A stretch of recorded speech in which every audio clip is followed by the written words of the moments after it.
Hi everyone, a little while ago I made a video explaining that there's evidence that there was a generally forgotten Irish kingdom in Powys in Wales in the early medieval period.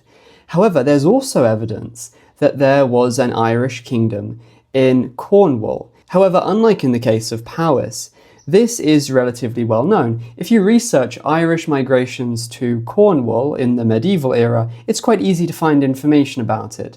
You can see maps showing the locations of stones with Irish inscriptions on them from the early medieval era. So the evidence is very clear from archaeology, and this is widely accepted, that the early medieval era saw an influx of settlers from Ireland to Cornwall.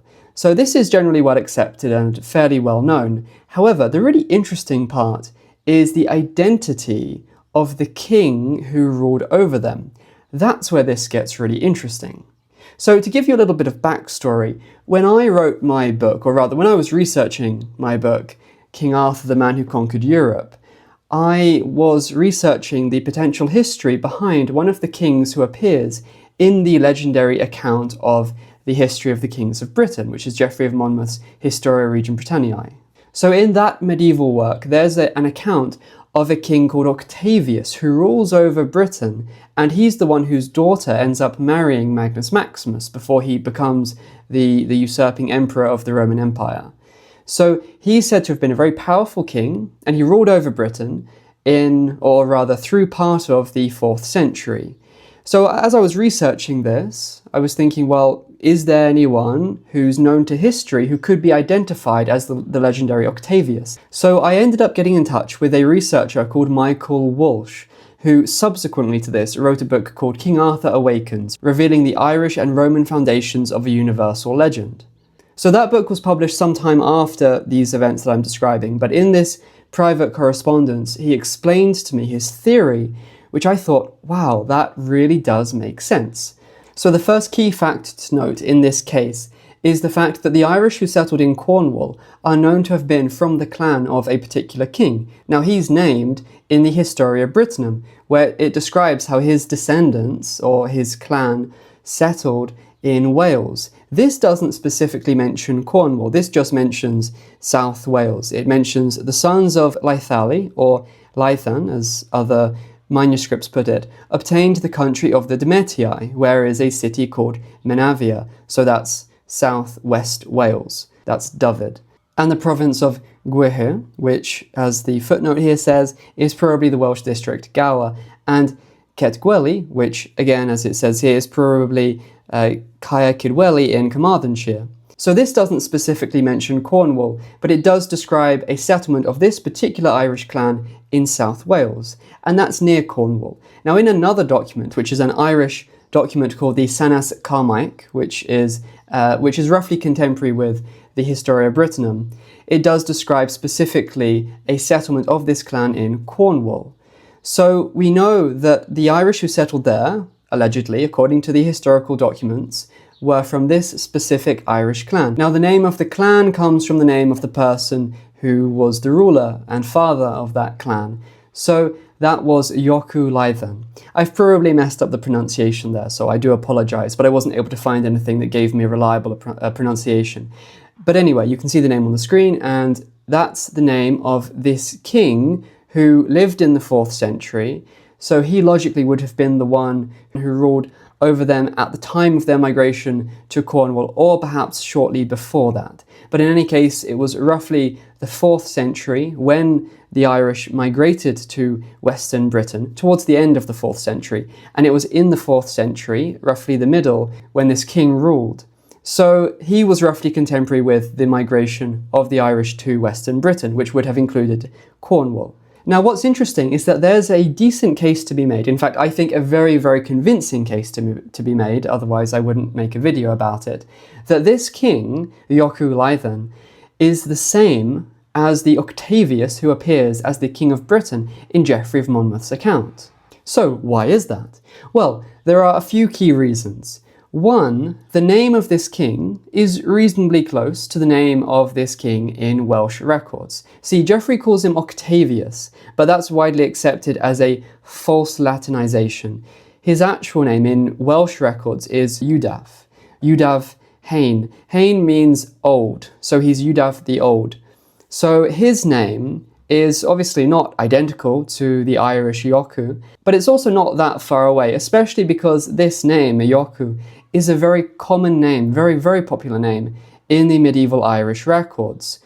And it makes sense that an Irish scribe may have used a close approximation of a foreign name. That's something which did happen in the ancient world, and it's entirely possible that here in these medieval records, one of the figures who appears as Ioku, this particular Ioku Leithen, he may have had his name actually just approximated from a similar but distinct foreign name, the Welsh Yudav. They don't sound particularly similar, but written down, they do seem fairly similar. But obviously, if it was just that, then that would be a very weak case, of course. But there's a lot more to it than just that. His epithet means grey, so he was Ioku the Grey, which is very similar to the Welsh Yudav Hain, as in Yudav the Old. So they were both famed for being old men, old rulers. So they had similar first names. They were both known for being old, but again, that's not too similar. They also lived at the same time, I should mention that. Octavius, in Geoffrey of Monmouth's account, appears from, well, evidently as a young man at the beginning or near the beginning of the 4th century, and he appears right through until the time of Magnus Maximus, which we know was in the 380s. So he was a king who ruled throughout the middle of the 4th century, which fits exactly with this Irish king. So on the basis of the name and the epithet and the time in which they lived, we can see that it would be consistent to identify one with the other. But again, these connections by themselves are not very strong, so let's look closer. So a really interesting detail is that in Geoffrey's account, this king, Octavius, or Yudav Hain to the Welsh, he had a nephew called Conan, or Cynan to the Welsh. So he is said to have been the nephew of the king. However, he has significant authority in his own right. He goes and conquers parts of Scotland. He's given a lot of land in Gaul, which is where Brittany is said to have come from. That's said to have been a settlement that was given to him by Magnus Maximus. And that's how the Brythonic settlement of Brittany was established. That's the story. So the point is, he's made a very prominent ruler. So he's prominent in Britain and in Gaul as well, and his descendants, in other records we see this, his descendants are said to have ruled over Cornwall as well. So that's interesting because in the Irish records we find that this king, Ioku Leithen, he has a nephew called Crimthan Mór. So Crimthan obviously isn't very similar to the name Conan, but it's interesting that this actually means fox. The name Crimthan is actually the Irish word for fox. Now the reason why that may be significant is because in a Welsh version of the story of Magnus Maximus and Yudav Hain, Yudav's nephew, Cynan, he's specifically said to be auburn-haired. So that's interesting, isn't it? If someone had auburn hair, then we can see how they could get the nickname Crimthan. And Crimthan's other name, Mór, is just the epithet great. So he's Crimthan the Great. Could be the Great Fox. If he was a powerful ruler who had auburn hair, then that would make sense. But again, that's not too much of a connection because there are lots of people with that hair colour. However, there's an Irish tradition that he was buried at a place which is called Bailey Cynan, which is interesting because it means the place of Cynan. So if his burial place was called the place of Cynan, then could it be that Crimthan actually had the name Cynan, and that Crimthan was just a title or a nickname? Well, that certainly seems like an interesting coincidence. But again, that's not too specific in the absence of anything that specifically says that Crimthan's burial place was named after him. If we had something that said that, then that would definitely make it very likely that he can be identified with Conan. But nevertheless, in other records about him, Irish records like the one I mentioned earlier, the Sanas Cormac, he is said to have ruled from Cornwall. Actually, he's described as the ruler of pretty much all of Britain and Ireland, but he's specifically associated with Cornwall, because in this overall description of him, it's specifically Cornwall where he's said to have a fort. So that suggests that he was a powerful ruler who ruled over Britain as a whole, but he was particularly associated with Cornwall, and he had power over parts of Gaul. So when we look at his profile, it's starting to look a lot like the profile of Conan. So Conan was said to have been second in line to the throne after his cousin Ellen. She then married Magnus Maximus and became empress, and she left Britain. So Conan was left to take care of things. And according to at least one Welsh tradition, which is found in the Jesus College manuscript 20, we find a clear statement that Conan became king of Britain after Magnus Maximus went off to become emperor and took Ellen with him. So we see a very clear similarity between the description of Cynan in Welsh tradition and Geoffrey of Monmouth's account and the description of Crimthan Mor in the Irish records. We find that both of them are presented as being the ruler of Britain. Both of them are also associated with Scotland, because just like Crimthan, Conan as well in Geoffrey of Monmouth's account is said to have gone to Scotland and conquered part of that area. So we find those general similarities, also the specific connection to Cornwall, also the specific connection to ruling territory in Gaul, and they both were said to have lived at the same time. And of course, apart from that, they both are described in similar ways, in that Crimthan has the name Crimthan, which means fox, whereas Conan is said to have had auburn hair, and Crimthan's burial place is called the Place of Cynan. So to me, the case is very convincing that Crimthan Mor can be identified with Conan Meriadoc from Welsh tradition, the Conan who appears in Geoffrey of Monmouth's account. So that, of course, lends strong support to the idea that their respective uncles can also be identified as each other. So Udaf Hain can be identified as Iochu Leithen. That is the theory of Michael Walsh. So according to that theory, these Brythonic kings in Welsh records, or these Welsh kings in Welsh records, weren't actually Welsh at all. They were Irish. So that is where I depart from the theory of Michael Walsh. I think the identifications are absolutely excellent, and I do agree with them. I find them very convincing, and I'm very thankful to Michael Walsh for explaining this to me. However, I don't think that they were actually Irish. You see, if you identify these two figures, well, four figures, so Udaf with Iochu and Conan with Crimthan, if you identify them as each other, then you have a choice. Because obviously the Welsh records claim that they are Welsh, the Irish records claim that they're Irish. So one of them must be mistaken. Which one is mistaken? Well, Michael Walsh believes that the Irish ones are correct and that they weren't actually Welsh kings at all, but they were Irish kings. I think there's good reason to believe that it's the other way around. So in Geoffrey of Monmouth's account, he specifically notes how when he was young, when Udaf Hain, or Octavius to Geoffrey of Monmouth, when Octavius was young, he fled Britain and he went to Norway.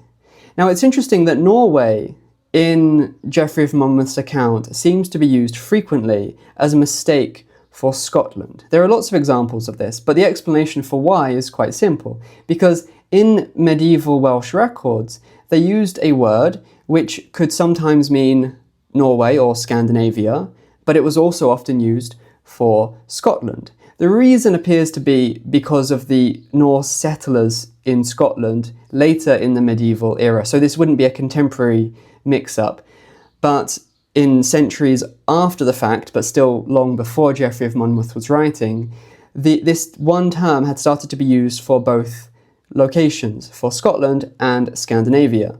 So because of that, it's quite easy to see why they would be confused. And in Geoffrey of Monmouth's account of this event, we do see direct evidence that he's actually trying to talk about Scotland, not Norway, because he refers to the king of that area where Octavius fled to as the king of Pryden, which is specifically the Welsh word for Scotland, not Scandinavia. So it's clear that the tradition originally wasn't about Norway. That's quite clear from Geoffrey's account. However, it would also be very easy to confuse Ireland with Scotland because they were both the land of the Scots. Scotland is called Scotland because the Irish, who were also known as the Scots, migrated there in the early medieval era. So it would be an easy mistake to make to confuse Octavius fleeing to Ireland with him fleeing to Scotland. Since we know that the mistake between Scotland and Norway really did happen, the evidence, like I said, is clear from Geoffrey's account that he actually meant Scotland, then it's only really a suggestion of one error, that there was a mix-up between Ireland and Scotland. The other error, from Scotland to Norway, is quite demonstrable. So the only non-demonstrable account, or not non-demonstrable, but undemonstrated so far, the only suggestion which I have not yet demonstrated to be the case for sure, is the connection between Ireland and Scotland, that the idea that a mix-up between them happened. I can't demonstrate that that happened, I can't demonstrate that Geoffrey was originally talking about Ireland, but I think it's a very reasonable mix-up to happen.